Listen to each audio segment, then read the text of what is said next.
You're welcome back. It is spicy time on iBrandTV break for the spicy lady, Black Beauty.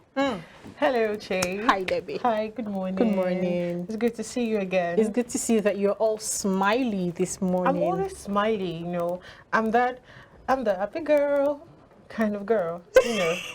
Hi, Josh. I thought for a minute I was forgotten. No, you know you can never be forgotten. What is social media? I mean, it's International Day of the Girl Child. Hello, please allow us to shine. What's this diversion of the conversation about? I was just talking about being forgotten, and you're saying the International Day for the Boy Child. I think it's November 11th, if I'm correct. It's actually coming, so you can actually shine your shine when the time comes. But till then, leave with girls to actually shine. Yes, and girls just on want your to face. have fun. Enjoy it while stock lasts. All right, let's move to the first story for today. Uche is going to like this one. So, Charles of Glitch Africa revealed on Tuesday that he was treated by Ilebaye, the winner of BBNAIJA All-Star 120 million grand prize, rudely. Speaking about Ilebaye, revealed that she was available at their office for an interview, but she lost her cool and she sped off minutes after shouting at her chaperone due to a little misunderstanding. A statement, and I quote, Ilebaye was outside our office screaming at her chaperone. I altered what I was doing and went outside, and before I could get there, she zoomed off without meeting anybody in the production team to know what exactly happened. When Ilebaye arrived, we had already started filming with Pere and Adekunle. There was no way we were going to stop recording for her to join in the middle of his section. She had to wait for the next section with her and Cross. 120 million naira can get you anything in life, but definitely not character. Ilebaye was very disrespectful to all of us today. Now, I didn't take reactions from social media because I wanted to hear what Uche actually thinks. Why am I in the center of this conversation? So, Uche, social media was on fire yesterday because of Charles of Glitch Africa and Ilebaye. We know the backstory. I just told you the backstory. I'm asking why I'm in the middle of this conversation. Yes, because Charles of Glitch Africa is actually Uche's, Uche's cousin. If you guys don't know now. Oh, really? So please, what do you think about it? Do you think it was fair for Ilebaye to actually come for a production and then leave Angrily? Do you think Charles was right? Do you think Ilebaye was right? Do you think the whole production team are actually to blame for what happened? It's okay, so yes, I followed the conversation from when Charles went on live to have that talk. And, people were saying, BBNAIJA fans are a different crop of people. And people were saying, oh, you never liked her. You, Charles, you are yarning doors, type of talk. People are just jealous of her because she won the show. I feel like that is away from the conversation. Like, if you understand how production in a media house works, you would know that if you're late for your time, it will take the grace of God and a miracle to get you another session that day. Because we work with time. If you're supposed to be on daybreak and you come late for daybreak, we're not going to take business breakfast time and give you. It doesn't work that way. But I do understand that Charles and his team were willing to make an adjustment to have her in on Cross's session, which kind of made sense. It's still the same program. Right, and so that kind of put me off when people were saying he's only saying that because he's jealous. It doesn't make sense. It's a production. If we've gone on air, we can't just cut off an ongoing interview because somebody that's supposed to be here early came late. While I understand that there might have been circumstances surrounding her arriving late and her leaving, because you might have another interview at the same time that they are offering to give you. So it's okay if you cannot stay.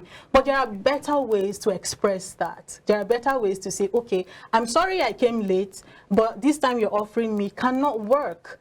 People took their time to organize and arrange this interview for you. You owe them the explanation why you had to zoom off the way that you did. But it didn't make any sense. And to think that if there was nobody out there to talk to and she zoomed off, I can feel like maybe they can have the conversation later over the phone or whichever way. But do you think it's possible for her to actually come, into the production and then there was nobody for her to talk to. Does that make sense? I didn't get Imagine that. someone coming in now to look for me, and then, you know, I actually give them 8:30, and they arrive by 8:30, and then I wasted their time for 30 minutes. Definitely, they'll meet someone outside. You know, Of you course, can't Charles be did in the whole mention. building and That's not what meet I'm. That's what I'm somebody saying. and- That's what I was coming to that, because Okay. what Charles said, while there was actually somebody out there trying to calm her down while she was yelling at her chaperone, he actually took the time to come out and meet her. And before he could come down from the pavement to meet her where she was parked, she zoomed off. That didn't make sense. Somebody was coming to come and talk to you. It was disrespectful of you All right. to walk away the way that you did. Josh, what do you think? I agree with what she said. You know, Okay. because courtesy, they say, Yes. demands respect. Courtesy, they say, demands respect. For the fact that someone was actually coming to meet with you, at least you should have been able to respect the person to a great extent. To say, okay, let me hear what this person is coming to say. But to zoom off, come on. Well, I see. I wouldn't like that. Fine. We all work in production, right? We understand how production works. But Ilebaye is actually a newbie in all of this. I'm not an Ilebaye fan, but judging from, you know, the both sides, Ilebaye doesn't really understand how timing works. For Ilebaye, and you know the way it is, sometimes I might give my guest 8:30, and then the guest is not entering until 9:30, until an hour later. My own is even worse. I give them 8 o'clock, and you know, enter probably at 8:45 or 9 o'clock. Do you get? It takes people who have actually done this kind of thing before to understand, and I feel like that was what played out. In Ilebaye's head, she's like, okay, you gave me 8:30. I'm here for 8:30. Probably, unfortunately. But it's not Ilebaye's time doing media rounds. It's not the first time How she's many doing media rounds did she do? You know, she left the house really but early. she did media rounds. How many did she do? You know, while You know, I'm not this trying is to different. hold, You know, this is different from the normal media rounds that the people who live like first week, second week do.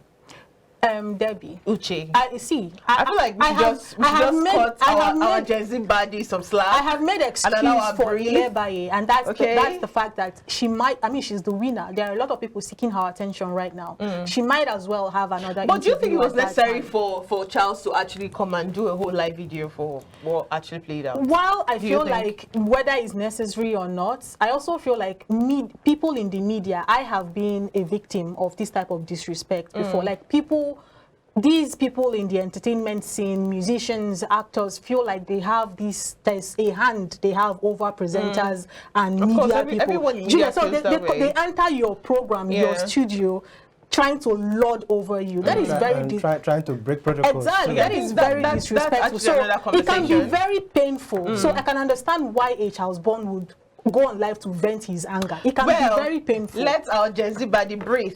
It's 120 Your Gen Z million. body was disrespectful. It's not a joke. So if the money actually enters her head, bro, okay, let's move on. Let's move on. Gen Z So body, you better hold your act together. You better get your act together. So, controversies have trailed the reaction of the parents of a young TikToker identified as Pretty Yoruba Girl after she posted a video of an aftermath of demanding an iPhone 8 as a birthday gift. In the 3-minute video that went viral on Monday, she shared with a caption, POV, your birthday is coming, and as a responsible girl, you asked your dad for iPhone 8. And then she captured herself looking out of the window of a car and her father's voice in the background, reprimanding her for requesting an iPhone instead of focusing on her studies. Her father was here suggesting that she may sell her body if she desired an iPhone, asserting that girls with such phones are morally corrupt. He compared this with those pursuing a medical education who haven't prioritized owning an iPhone, adding that his daughter focus on acquiring one before entering university is needless. Let's take a look at some of the reactions on social media. Now, the first reaction actually said, I don't know if she is very invested in this. The first reaction from DJ Switch, and she said, just watch the video of a girl. The DJ yeah, Switch? our DJ Switch. Okay. And she said, just watch the video of a girl that asked for iPhone and proceeded to record her parents' response. I can hear concerns and pain from her parents, but her countenance and action says it all. Hearing that she's yet to gain admission, but is more interested in iPhone 8 for that matter. I think she should have gone ahead, or she would have gone ahead to hold her parents at gunpoint and ask for iPhone 15 Pro maximum. then I'll know she's serious. I've been saying this for a while now. I'm truly worried about our new generation of kids with all that we do online. All the crap we praise and all the attention we give to BBL and other set of fakeness that has set the stage for this type of crap we see from our younger ones. A word was enough for the wise, but the wise don't scarce.